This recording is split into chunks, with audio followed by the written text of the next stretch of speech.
Well, our first question comes from Dave Yu, who writes, "Hi all, I love the show and have been addicted to it ever since I stumbled upon the Man of Steel review some time ago.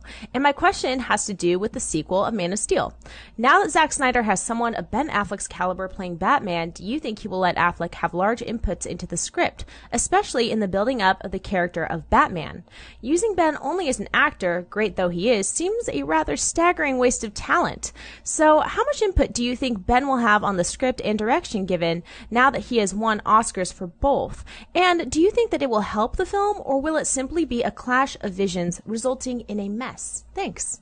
I gotta tell you, I have to believe that there's a few things that we know. Number one, Zack Snyder, from all the cast and crews that I've talked to that have worked with him, Zack Snyder loves collaborating. He loves working with the people that work for him. So he likes taking creative input and he likes trying to mesh that into his vision. At the same time, he always makes sure that the final decision is his. Okay, so we got that out of the way. Now, you're asking if Ben Affleck could have some input on the script and could he have input in the direction? Well, like you mentioned, Affleck is just so happens to be an Academy Award-winning screenwriter and an Academy Award-winning, or well, at least his film has won Best Picture at the Academy Awards. And, you know, the Directors Guild of America last year, you know, all the directors in Hollywood, they voted Ben Affleck as the best director, which is telling. The other thing you have to keep in consideration is this. Ben Affleck knew when he accepted this role as Batman the type of backlash there would be and the type of opposition that he would face, knowing that he knew that he has to hit this out of the park. And so I have to believe, with so much riding on him personally, what this means, because you blow this, Affleck, you're done. You blow Batman, you are done.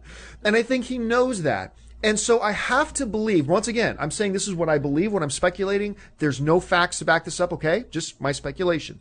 I have to believe that in agreeing to do this role, Affleck probably worked it out with Snyder that he was going to have some input, because he has to, because his career is hinging on this. But also keep in mind that Zack Snyder is the guy who first went after Affleck. I mean, trust me, Warner Brothers wanted Affleck all along, but Snyder took the initiative and went after Affleck as well. So I think Snyder is looking forward to working with Affleck, not just as an actor, but probably as a collaborator.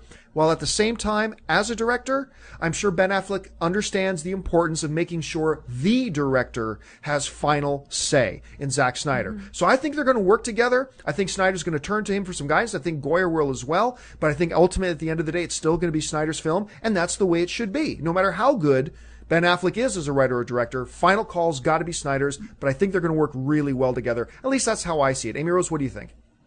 Yeah, I think that you kind of nailed it with your question.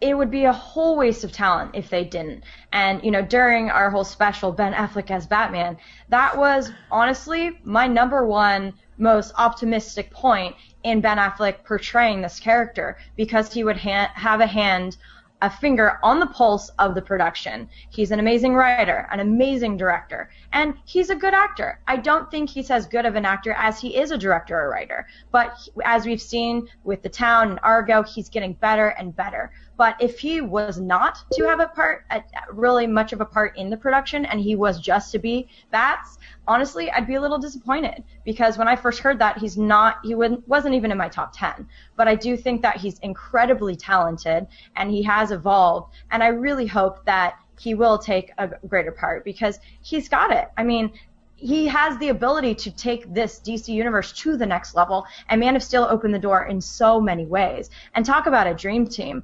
If we had Christopher Nolan, Zack Snyder, and Ben Affleck paving the way, Hans Zimmer creating the scores we love so much, I mean, the DC universe is going to finally stand up to Marvel and Disney.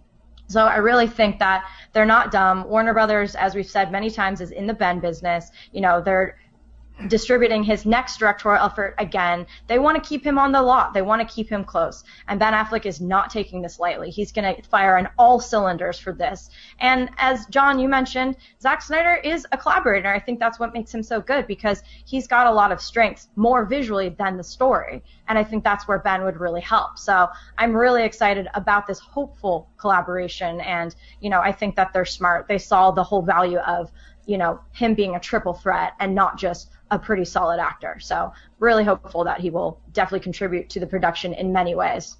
I really hope that he gets some input on the character, because Ben Affleck is not one of those actors that has that transformative ability to play any type of role, no matter what it is. He wouldn't fit in with certain types of period pieces, certain types of acting I don't think that he's capable of.